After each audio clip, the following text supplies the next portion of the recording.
Et regardez mon idée qu'elle est bonne. Oh, oh.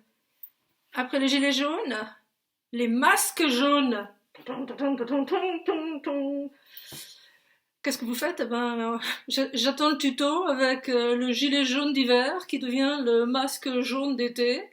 Et je crois qu'avec ça, on va quand même pouvoir commencer à faire de la publicité pour notre cause. Bon alors, ma décision est la suivante. Je fais des petites vidéos, pas plus de 5 minutes, parce que plus de 5 minutes, même si on n'a rien à faire de la journée, c'est quand même trop long. Le sujet de cette vidéo, de 5 minutes, non, c'est à 40 secondes, c'est le discours de Macron hier. Alors, on va prendre l'essentiel. On commence premièrement par sa tronche, son maquillage. Ah, vous allez me dire, non mais attends, c'est pas important ça. Ah bah si, c'est important quand même. Ça veut dire que ce mec, c'est un incompétent qui est avec des incompétents. Quand tu n'as pas dans ton équipe quelqu'un qui est foutu de te faire un maquillage à peu près normal, en Corée, qu'il est en train de faire de la pub pour Terracotta. Euh, sur Internet, sur Twitter, il y avait tout un fil qui disait, qui s'appelait Punta Cana. Je me dis, qu'est-ce que c'est que ça, Punta Cana? Et en fait, c'était des internautes qui disaient, attends, il revient de Punta Cana, Macron, pour voir l'état de la guerre. Bon, on fait quoi complètement ridicule. Et donc, ensuite, le gars qui fait le discours. Alors lui, je sais pas où ils l'ont pris. Il se prend pour De Gaulle, pour Malraux. Mais il n'y a rien de plus verbeux, trop long, non figuri. Et ensuite, il est servi par un mec qui sait absolument pas jouer. Plus mauvais comédien que lui, on n'a jamais vu ça. Mais là, il est figé. Il prend des mines. Et le texte de ce gars, vous savez, ce sont des rythmes ternaires. Et donc, on a envie que c'est, que ça, voilà. Et comment vous voulez que l'autre il fasse pour interpréter? Bon, en fait, ça, c'est évidemment la partie, on dit le fond et la forme. Là, nous avons la forme. Et la forme est catastrophique dès le départ. Le fond n'est pas mieux. Premièrement, le plus terrible, c'est quand il envoie des gosses à l'école le 11 mai, avec un prétexte, c'est ça c'est tout lui, il est d'un cynisme, d'une abjection, mais incroyable. Il va vous dire, ouais, c'est parce qu'il y a des différences sociales. Mais c'est vrai que ce Gus, il est tout à fait passionné par les pauvres, les différences sociales qu'il essaie d'amoindrir le plus possible.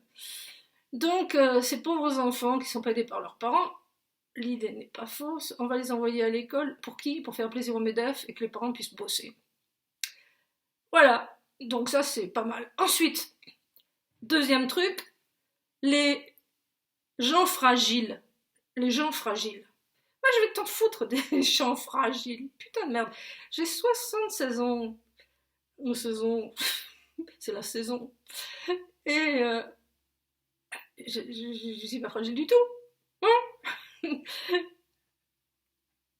Je veux pouvoir aller me balader comme j'ai l'habitude de le faire, aller à la piscine, aller courir dans l'eau au bord de la plage, ce qui assure ma bonne santé. Mais il y en a combien des gens, mais attendez, on va prendre un avocat, on va pas se laisser faire. Moi, je vous dis un truc, tu es malade ou tu l'es pas. Si tu es pas malade, le 11 mai, tu sors avec tout le monde. On va pas te laisser enfermer jusqu'à ce que tu crèves.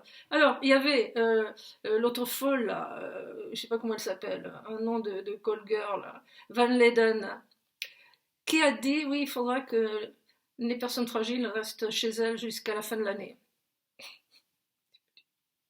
Alors, évidemment, ils disent ça.